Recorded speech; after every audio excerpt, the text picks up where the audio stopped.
ऊपर एक जो हिजाब लगा रही हैं उस हिजाब से इनको तकलीफ है। तो मैं आपको पहले ही कहा कि जो सिख पगड़ी पहन के आते हैं उस वक्त धार्मिक आस्था को चोट नहीं पहुंचता।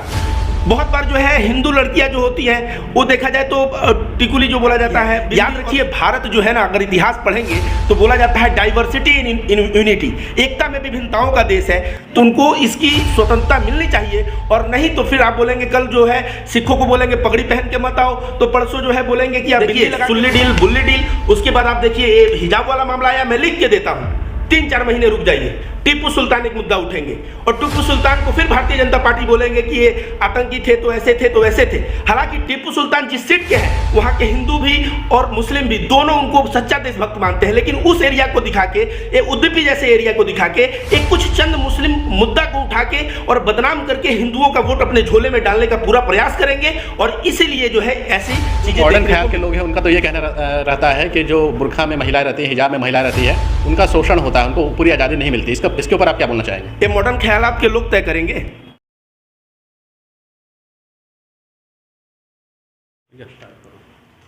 नमस्कार दोस्तों एक बार फिर से हमारे साथ सामाजिक कार्यकर्ता रविकांत भारती मौजूद है, और आज हम इनसे जानेंगे कि जो कर्नाटक के उडुपी में मामला सामने आया है, जहां पर हिजाब को लेकर के एक तरफ जो मुस्लिम लड़कियां हैं उनको यूनिवर्सिटी के अंदर जाने नहीं दिया जा रहा है, इसको लेकर के सामाजिक कार्यकर्ता रविकांत भारती क्या सोचते हैं, आइए उनकी राय जानते हैं।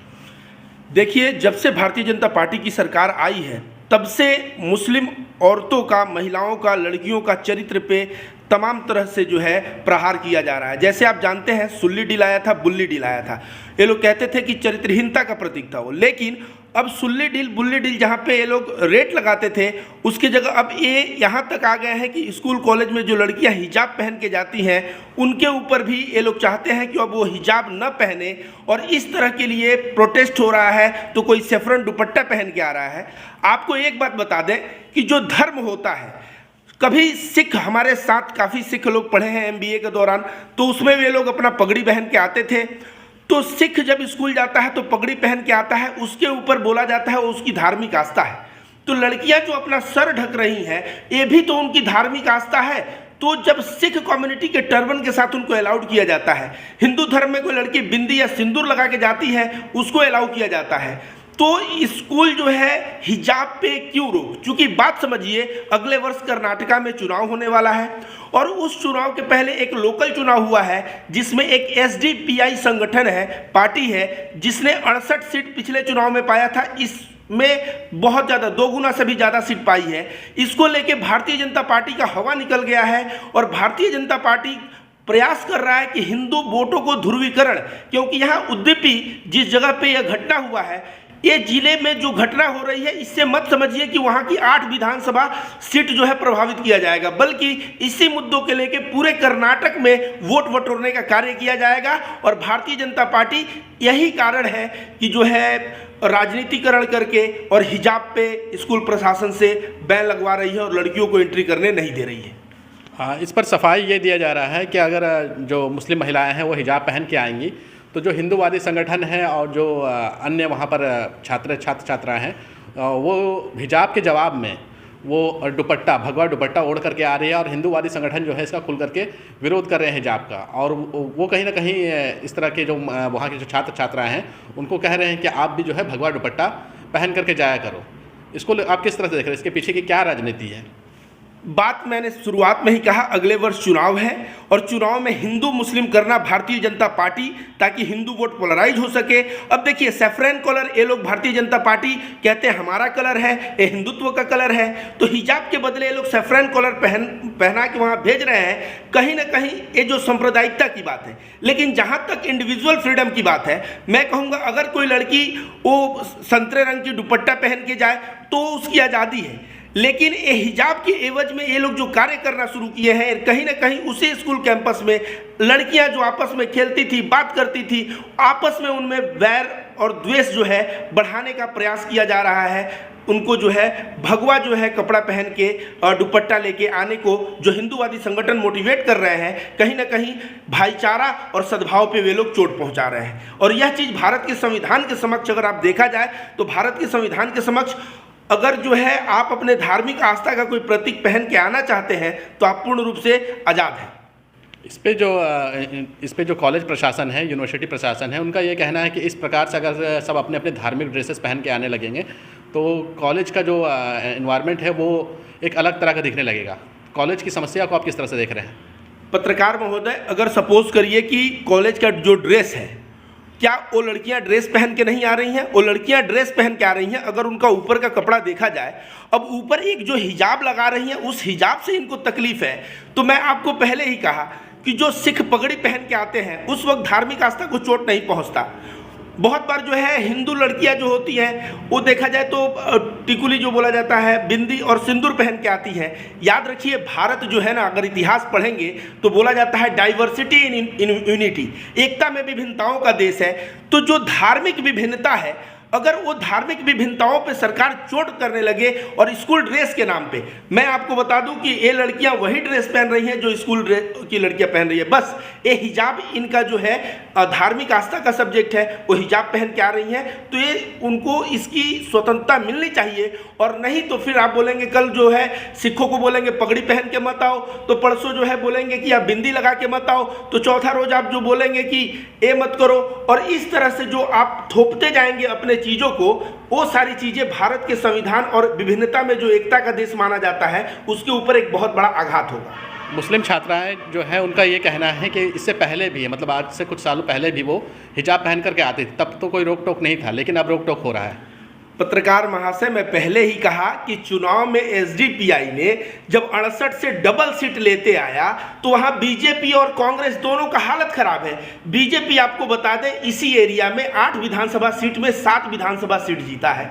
अब उसकी हालत खराब है कि एसडीपीआई इतना अच्छा परफॉर्मेंस कर दिया, मतलब इस एरिया से तो मैं गया। तो इस एरिया में जो ध्रुवीकरण है उसकी राजनीति करने के लिए ये लोग, भले ही वो 100 वर्ष से चला आ रहा हो, भले ही वो अंग्रेजों के टाइम से चला आ रहा हो, संविधान के बाद भी आ रहा हो, लेकिन अब उसको ये लोग रोकेंगे और रोक के एक बहुत बड़ा मुद्दा बनाएंगे ताकि हिंदू मुस्लिम, और इसके मैं बता रहा हूं ये और इतना बढ़ाना चाहेंगे कि कुछ हो सकता है लड़कियों पे आक्रमण कराएं, दंगे करवाने का प्रयास करें, ताकि हिंदू वोट अगले साल के चुनाव में कर्नाटका में पूर्ण रूप से ये लोग पोलराइज करके सत्ता में आ सके। आप एसडीपीआई का नाम ले रहे हैं कि एसडीपीआई ने अच्छा वहाँ परफॉर्मेंस दिखाया है, अच्छे सीटें जीत करके आए हैं, लेकिन साथ ही साथ आप ये भी कह रहे हैं कि कांग्रेस भी चाहती है कि इस तरह की घटना हो। ये आप क्यों कह रहे हैं, ऐसा क्यों कह रहे हैं आप? देखिए, जो सीए एनआरसी का मामला था, कर्नाटक में कांग्रेस गवर्नमेंट का जो स्टैंड था, वो स्टैंड बहुत ही, मतलब देखा जाए तो रिलक्टेंट स्टैंड था। वहाँ पे जिस तरह से अन्य ओवैसी साहब, ममता बनर्जी सामने आके सीए एनआरसी का विरोध किया, उस तरह वहाँ पे कांग्रेस पार्टी विरोध नहीं किया। तो कांग्रेस पार्टी विपक्ष में थी ना? हाँ, कांग्रेस पार्टी विपक्ष में थी, तो विपक्ष ही तो विरोध करेगा, विपक्ष ही तो और चिल्लाएगा। लेकिन कांग्रेस पार्टी शांत रही, क्यों? क्योंकि वहाँ ये सॉफ्ट हिंदुत्व की राजनीति करने लगे। लेकिन इसमें तो कांग्रेस पार्टी की सफाई आती है कि जहाँ हमारी सरकार रही वहाँ हमने एंटी सीए बिल लागू कर दिया। सरकार रही है वहां एंटी सीए बिल लागू कर दिया, ये एक मैटर है। लेकिन जब अल्पसंख्यकों पे अत्याचार हो रहा है तो उस वक्त विपक्ष इतना कमजोर क्यों पड़ जाता है कि सड़क पे आके नहीं बैठता? कर्नाटका के सड़क पे आके क्यों नहीं बैठे कांग्रेस के नेता और कांग्रेस के कार्यकर्ता? पूरे देश में कांग्रेस जितनी बड़ी पार्टी है, अगर सीए एनआरसी का खिलाफ अगर आमना सामना करती ना, पत्रकार महोदय मैं लिख दे रहा हूं कि शाहीन बाग का जो आंदोलन था ना, उस आंदोलन और कांग्रेस का सपोर्ट ये दोनों मिल जाता तो सरकार को बैकफुट पे जाना पड़ता। लेकिन कहीं ना कहीं कांग्रेस जो है साथ नहीं दिया, और जिसका परिणाम हुआ कि आज सीए एनआरसी जैसे कानून है। और एसडीपीआई को फायदा इसीलिए मिला है क्योंकि मुसलमान समझ चुका है कि कांग्रेस जो है केवल जो है वोट की राजनीति और बीजेपी वोट की राजनीति कर रहे हैं। अब हम अपने ही दल को चुनेंगे, और इसके वजह से कांग्रेस भी इस मामले पे चुप्पी साधा हुआ है। अब आप पर भी आरोप लग सकता है कि कहीं आप एसडीपीआई के सपोर्टर तो नहीं है।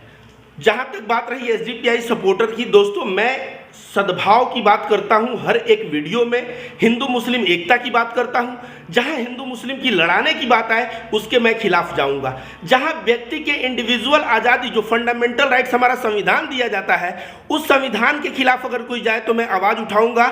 जो लड़कियां 70 साल से हिजाब पहनते आ रही हैं, कोई तकलीफ नहीं है, आज अचानक भारतीय जनता पार्टी को एक कौन सा कीड़ा काटने लगा, वहां पे बस ये समझ लीजिए अगले साल चुनाव है और पूर्ण रूप से हिंदू वोट को पोलराइज करने के लिए अभी तो देखिए सुल्ली डील बुल्ली डील, उसके बाद आप देखिए ये हिजाब वाला मामला आया, मैं लिख के देता हूँ, 3-4 महीने रुक जाइए, टीपू सुल्तान एक मुद्दा उठेंगे और टीपू सुल्तान को फिर भारतीय जनता पार्टी बोलेंगे कि ये आतंकी थे तो ऐसे थे तो ऐसे थे।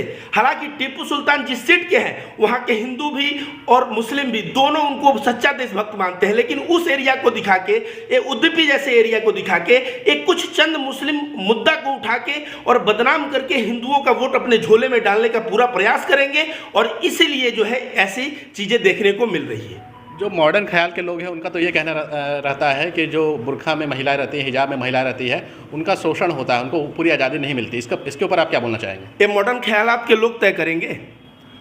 एक कौन तय करेगा? पत्रकार महोदय, बता दूं आपको कि इंग्लैंड में एक बुर्खा पहन के लड़की थी या एक लिबरल लड़की थी, दोनों में डिबेट हो रहा था। तो बोली लड़कियों पे अत्याचार होता है बुर्खा पहना के, और लड़की बोली मैं, जो सामने थी वो बोली मैं अपने मन से बुर्खा पहनी हूँ। अगर बुर्खा पहनने से दिक्कत है तो ये मॉडर्न लोग नहीं तय करेंगे, वो लड़की तय करेगी। अगर आज कर्नाटका में 100-200 लड़कियां आ जाती रोड पे कि हिजाब हमको जबरदस्ती पहनाया जाता है, बुर्खा जबरदस्ती पहनाया जाता है, हमारे ऊपर धर्म के नाम पे शोषण होता है, तो जो है मेरा स्टैंड कुछ और होता। लेकिन यहाँ पे तो लड़कियां चाहती हैं पहनना और भारत का संविधान फ्रीडम ऑफ चॉइस देता है। फ्रीडम ऑफ चॉइस मतलब हम क्या खा सकते हैं, क्या पहन सकते हैं, ये हम जो है डिसाइड कर सकते हैं। और जहाँ तक बात है स्कूल के ड्रेस की, तो मैं बताता हूँ प्रत्येक धर्म के लोग अपना अपना ड्रेस पहन के स्कूल में जाते हैं स्कूल ड्रेस के साथ, और वो स्वीकार किया जाता है।